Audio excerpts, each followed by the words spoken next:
વિશ્લેષક અને વરિષ્ઠ પત્રકાર જયવંત પટિયા સાહેબ જોડાઈ ગયા છે. જયવંત સર, સ્વાગત છે આપનું. Very good morning. અને સૌથી પ્રથમ તો જે પરિણામો આવી રહ્યા છે અને જે મોટું પરિવર્તન અત્યારે સંકેત કરી રહ્યું છે બંગાળની અંદર, એ ઘણું મહત્વનું છે. કારણ કે છેલ્લા 10 વર્ષથી ભાજપે અહીંયા ઘણી બધી મહેનત કરી છે અને અત્યારે આપણને જે પ્રકારના નંબર્સ દેખાઈ રહ્યા છે કદાચ અર્લી ટ્રેન્ડ્સ છે, પરંતુ ખાસું મોટું પરિવર્તન છે અહીંયાથી. કયા ફેક્ટર્સ અહીંયાથી ખાસ કરીને બીજેપી માટે બંગાળની અંદર કામ કરી ગયા છે? સૌપ્રથમ તો વેરી ગુડ મોર્નિંગ.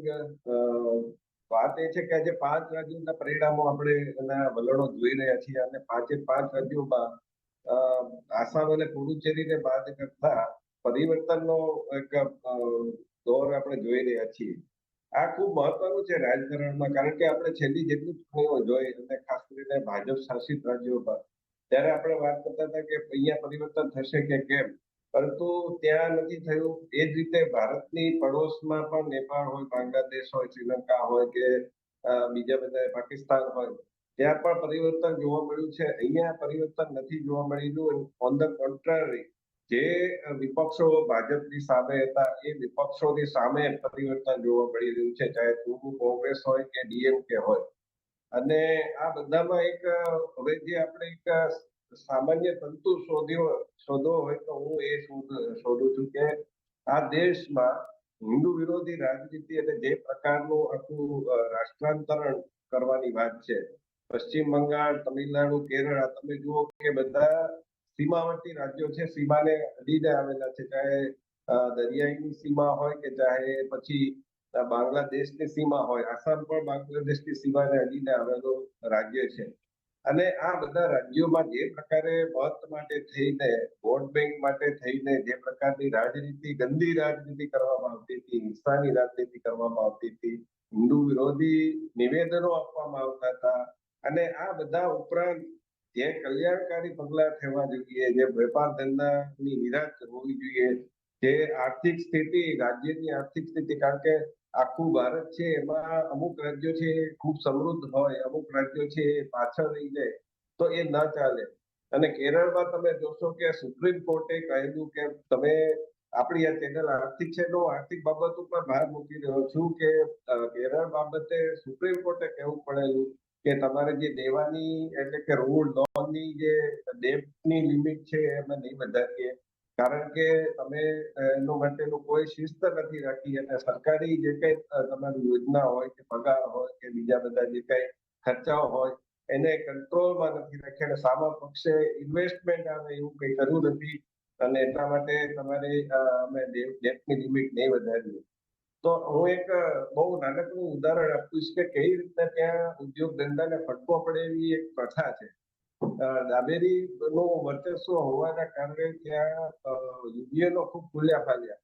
અને એમાં બધા જ પ્રકારના, એમાં કઈ ડાબેરી એકલા નહીં, ડાબેરી, કોંગ્રેસી, ભાજપનું જે સમર્થન સંગઠન કહેવાય છે ભારતીય મજદૂર સંઘ, આ ત્યાં એક ખરાબ પ્રથા છે. નોકુ નામની પ્રથા છે. તમે માનો કે તમારું ઘર શિફ્ટ કરતા હો કે દુકાન શિફ્ટ કરતા હો અને સામાન તમારે ટ્રકમાં, ટેમ્પોમાં ચડાવવાનો હોય કે ઉતારવાનો હોય, અને તમે પોતે મજૂર ન રાખો અને તમે પોતે તમારા પરિવારજનો કે તમારા સાથી કર્મચારીઓ હોય એની પાસે આ કામ કરાવડાવો, તો પણ યુનિયનોના જે લીડરો હોય એને તમારે બહુ મોટી પ્રસાદી ધરવી પડે. પ્રસાદી શબ્દ તો ન વપરાય, પણ મોટો હપ્તો આપવો પડે,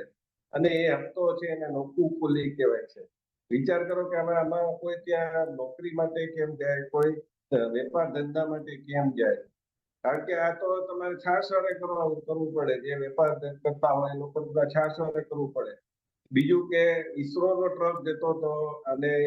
વિજ્ઞાનને લગતી બાબત, ડાબી એમ કહેતા હોય કે વિજ્ઞાન આપણે વૈજ્ઞાનિક અભિગમ અપનાવવો જોઈએ, તો ઈસરો નો ટ્રક જતો હતો તો એના સામાન એ લોકો પાસે એટલા જંગી સામાન હતા કે કોઈ માણસોથી તો ઉતારી શકાય એમ જ નહોતા. એના માટે તમારે મોટી ક્રેન ને આવા સાધનો જ જોઈએ. તો પણ એની પાસે 1 લાખ કે 10 લાખ, હું રકમ ભૂલી રહ્યો છું, પણ આ ઘટના નોંધાયેલી છે. અને એટલી મોટી રકમ આપવામાં આવી અને એ રકમ પછી પોલીસ વચ્ચે પડવું પડ્યું પોલીસને, કારણ કે આખું સેન્સિટિવ વિષય હતો,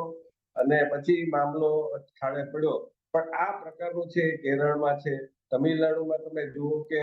એક પહાડ ઉપર પૂજા કરવાની હતી પણ એ મુસલમાન બહુ ગામ હતું એટલે સરકારે છૂટ ન આપી કારણ કે મુસલમાનોની લાગણી દુભાઈ અને પછી કોર્ટે કીધું તો પણ કોર્ટનો પણ આદેશ ન માનવામાં આવ્યો અને એક આખું જયવંતજી, ગામ છે હિન્દુ બહુલ હોવા છતાં એને મક્કમ કરી દેવામાં આવ્યું અને સ્ટાલિન જી પોતે જયવંત, ઉદયનિધિ સ્ટાલિને પોતે કીધું કે સનાતન છે ડેન્ગ્યુ સમાજ છે એનો નાશ કરી નાખવો જોઈએ આ બધાના કારણે બીજું કે મહિલાઓના અપરાધ હોય જી બેરોજગારીની જયવંતજી, સમસ્યા હોય આ જયવંતજી, બધાના તમારી કારણે પાસે નવાઈ કે તામિલનાડુની લોકોને તામિલનાડુની જ તમારી સાથે વાત કરવી છે કે તામિલનાડુની અંદર પણ આપણે જોઈએ છીએ કે અત્યારે જે એક્ટર વિજય છે એની પાર્ટી ખાસ કરીને અત્યારે સૌથી મોટી પાર્ટી તરીકે ઉભરી રહી છે. હવે અહીંયાથી પ્રશ્ન એ છે કે ખાસ કરીને આપણે જોયું છે અગાઉ પણ એક્ટર્સની રાજનીતિ તો તમિલનાડુની અંદર બહુ ઇતિહાસ રહ્યો છે એનો અને એ જ પ્રકારે તેઓ અત્યારે જીતી પણ રહ્યા છે. પરંતુ ખાસ વાત અહીંયાથી કે ત્રિશંકુ પરિસ્થિતિ અત્યારે તો ઉદ્ભવે એવી પરિસ્થિતિ છે. ટીવી કે માટે કયા સમીકરણો અહીંયાથી કોઈ કામ કરી ગયા એ વિશે જો આપ થોડું એક જણાવી શકો ને બીજું એ કે શું અહીંયા જતા એઆઈડીએમકે કે પછી ટીવી કે ગઠબંધનની કોઈ શક્યતા અત્યારે આપણે રાખવી જોઈએ? આ ઘણું પ્રારંભિક છે હજી તો, પરંતુ શું વલણ અહીંયાથી તમને લાગી રહ્યા છે? એ બાબત છે એક તો ઘણીવાર પ્રજા એટલી ત્રસ્ત હોય ને એટલે પછી નવો વિકલ્પ એને થોડો પ્રમાણમાં સારો લાગે એને તરફ એ વળતા હોય છે દાખલા તરીકે આપણે યાદ કરીએ કે અલ્લુ અર્જુન એને કઈ એના પહેલામાં કાર્યક્રમમાં લોકો દર્શાવી ગયા હતા ને એમાં કચડાઈને મૃત્યુ પામ્યા હતા તો એની ધરપકડ કરવાનો પ્રશ્ન થયો હતો એવું જ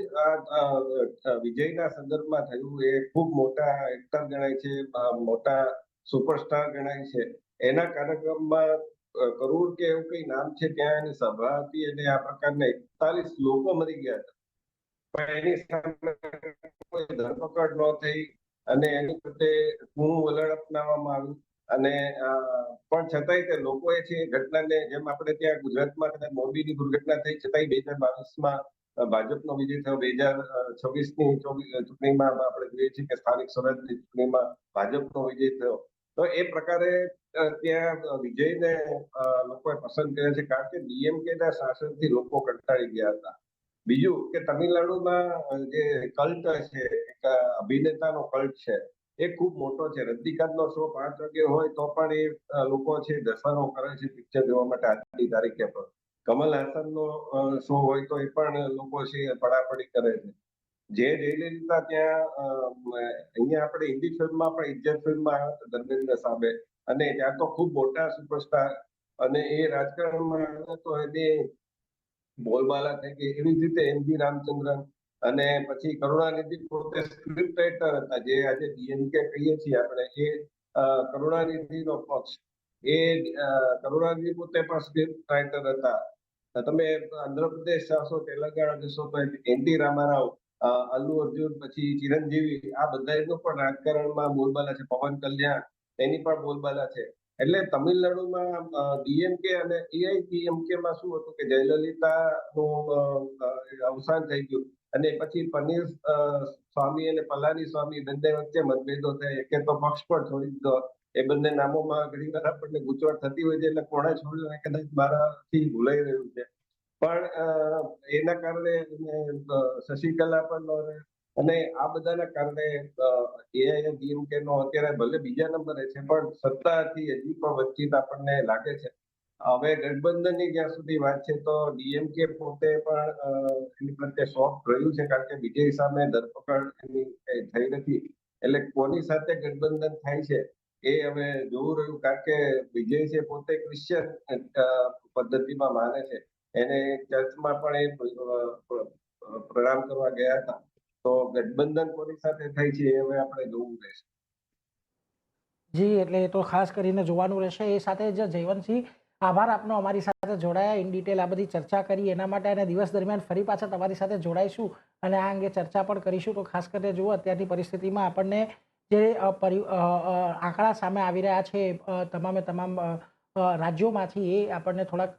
પરિવર્તનની સંકેત આપી રહ્યા છે. એટલીસ્ટ 3 રાજ્યોની અંદર જોતા રહીશું કઈ રીતે એ આગળ વધતા દેખાય છે. એ સાથે જ અત્યારે સમય થઈ રહ્યો છે